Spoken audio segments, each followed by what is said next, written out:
매일의 묵상에 함께 하시는 여러분 환영하고 축복합니다.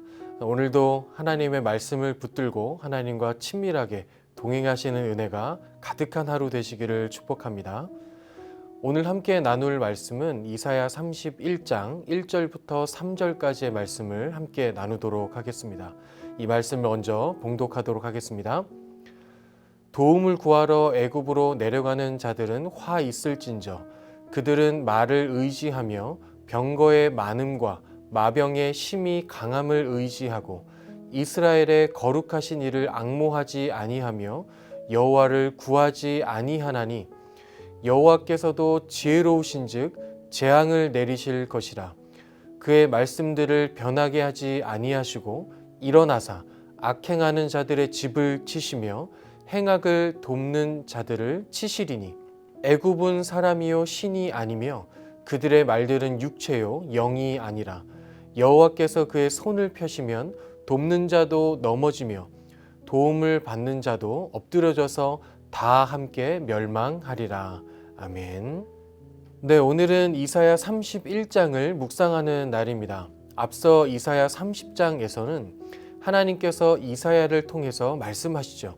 아수르를 통한 예루살렘의 심판 앞에서 애굽과 비밀 동맹을 맺으러 간 유다 정치 지도자들을 책망하시고 그 심판하심을 경고하시며 철저한 회개를 요구하시는 그 예언의 내용이 30장에 나오고 있었습니다.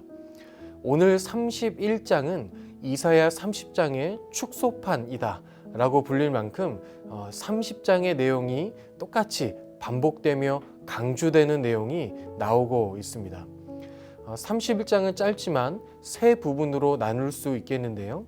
1절부터 3절까지 해서 애굽의 도움을 구하는 사람들에 대한 경고와 또 4절부터 6절까지 해서 애굽이 아닌 하나님께서만 이 환난에서 구원하실 수 있음을 강조하고 있고, 또 마지막 7절부터 9절까지 해서 철저한 회개에 따른 결과를 말씀하고 계십니다. 하나님께서 하나님을 버리고 하나님께 등을 돌린 예루살렘을 아수르라는 이방 나라를 사용하셔서 심판하시죠. 유다 백성들이 이 때라도 정신을 차리고 하나님께로 돌아오며 또 회개하면 괜찮았을 텐데, 용서해 주셨을 텐데 그 때에도 정신을 차리지 못하고 있는 백성들을 보게 됩니다. 여전히 하나님을 바라보지 않는 것이죠. 그래서 31장 1절에 이렇게 말씀을 시작하십니다. 도움을 구하러 애굽으로 내려가는 자들은 화 있을진저 그들은 말을 의지하며 병거의 많음과 마병의 심히 강함을 의지하고 이스라엘의 거룩하신 이를 앙모하지 아니하며 여호와를 구하지 아니하나니. 하나님의 심판이 눈 앞에 오고 있지만 유다 백성들의 눈은 하나님을 향하지 않습니다. 여전히 눈에 보이는 인간의 생각으로 강해 보이는 것들을 바라보고 의지하는 것이죠. 튼튼한 말이나 많은 병거나 아주 강한 군대를 의지하는 백성들입니다. 그런 백성들을 보시며 하나님의 마음이 얼마나 답답하고 안타까우실까요? 그래서 3절과 같이 말씀하십니다. 애굽은 사람이요 신이 아니며 그들의 말들은 육체요 영이 아니라. 여호와께서 그의 손을 펴시면 돕는 자도 넘어지며 도움을 받는 자도 엎드려져서 다 함께 멸망하리라. 아멘. 너희들이 의지하고 있는 그 애굽은 그저 사람일 뿐이다. 쇠약해지고 없어질 육체일 뿐이다 말씀하십니다. 그러니 그들을 의지하게 되면 결국 애굽도 너희들도 함께 망하게 될 뿐이라고 안타까운 마음으로 말씀하시는 것이죠. 여러분, 예를 들어서 수영을 못하는 어떤 사람이 물에 빠져 허우적대고 있는데 그 사람을 구하기 위해 뛰어든 사람도 수영을 못하는 사람이라면 결국 여러분 어떻게 되겠습니까? 두 명 다 물에 빠져 생명을 잃게 될 것입니다. 유다 백성들도 동일한 것이죠. 유다 백성들이 아수르의 공격에서 벗어나기 위해서 도움을 요청하고 의지하려는 이 애굽도 한낱 인간에 불과하지 않겠습니까? 그러니 애굽이 유다 백성들을 온전히 보호할 수도 없고 그들을 구원할 수도 없는 일은 당연한 일입니다. 앗수르를 통한 심판은 하나님이 하시는 것이기 때문입니다. 하나님의 백성이라면, 하나님과 언약을 맺은 언약 백성이라면 보호를 받고 구원받을 수 있는 유일한 분이 하나님이라는 사실을 여러분 알아야 하지 않겠습니까? 하나님께서 이제껏 이스라엘을 인도하여 주신 그 역사만 보아도 하나님만이 유일한 구원이심을 알 수 있을 것입니다. 하지만 그 모든 것을 경험하고 알고 있는 이스라엘 백성들은 하나님의 심판의 예언을 들었음에도 불구하고 이 모든 심판이, 이 공격이 하나님께서 진행하시는 것임을 들었음에도 불구하고 또 어떻게 심판에서 벗어날 수 있는지, 어떻게 구원받을 수 있는지까지 모두 다 들었음에도 불구하고 또 하나님이 아닌 눈에 보이는 세상을 의지하고 있습니다. 여러분, 어떻게 이럴 수 있을까요? 어떻게 이렇게 하나님을 무시할 수 있을까요? 애굽보다도 더 못한 것처럼 여길 수 있겠습니까? 그런데 여러분, 이것이 인간의 모습입니다. 저와 여러분도 이와 많이 다르지 않지 않습니까? 하나님보다 눈에 보이는 것을 더 먼저 의지하려는 이 마음의 태도가 저와 여러분에게도 있는 것을 발견하게 될 것입니다. 갑자기 들이닥치는 어려운 문제 앞에서, 나의 마음을 얼어붙게 만드는 삶의 상황 앞에서 가슴이 철렁 내려앉는, 나를 좌절하게 만드는 그 어려움과 고난 앞에서 우리는 자주 그 눈에 보이는, 나에게 있는, 내 주위에 있는 도움이 될 만한 것들을 먼저 찾고 먼저 보고 그것에 의지하여 그 상황과 어려움을 해결하려 하지 않습니까? 여러분, 왜 이렇게 되는 것입니까?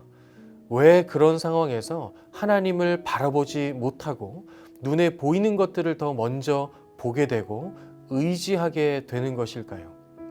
오늘 본문에서 하나님께서는 두 가지 이유를 말씀하십니다.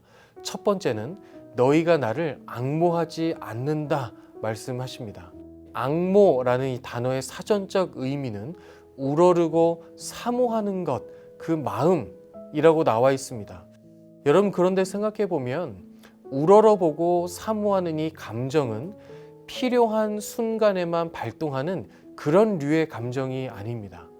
누군가를 사모한다라고 하는 것은 이전부터 지금까지 계속해서 지속되는 감정이지 필요한 순간에만 꺼낼 수 있는 그런 감정이 아닌 것입니다.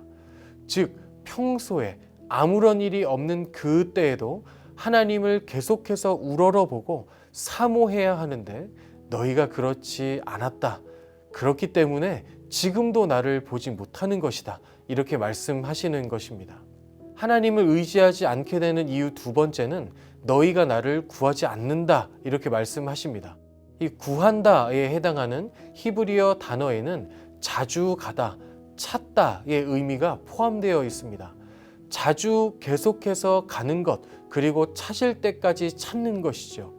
즉, 구하는 것 역시 필요할 때에만 구하는 것을 의미하는 것이 아니라 계속해서 구하고 계속해서 찾아야 한다. 그런데 너희들이 그렇게 하지 않았기 때문에 지금도 나를 찾지 않고 구하지 않는 것이다 말씀하시는 것입니다. 우리의 삶에서도 평소에 어디에 두었는지도 관심도 없는 그런 물건을 갑자기 필요한 상황에서 찾으려면 찾지 못할 것입니다. 찾기도 어려울 뿐더러 어디에 두었는지 생각도 나지 않기 때문입니다. 하나님을 구하고 찾는 것도 마찬가지 아닐까요? 문제가 없고 어려움이 없는 그 상황에서도 하나님을 구하고 찾는 믿음의 태도는 중요한 것입니다. 그렇지 않으면 어려운 일이 닥쳐왔을 때, 우리의 고난과 어려운 일, 상황이 닥쳐왔을 때, 몰려왔을 때 하나님을 구하고 찾는 것보다 눈에 보이는 것을 더 먼저 찾게 되고 그것에 의지하게 되는 것이기 때문입니다.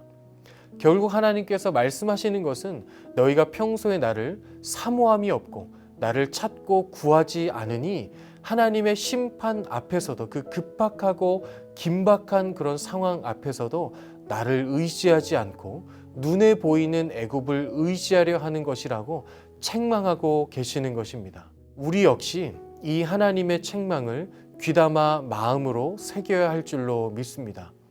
우리에게 아무런 문제가 없고 아무런 어려움이 없는 그때에도 여전히 하나님을 바라보고 사모하고 찾고 구하고 계십니까?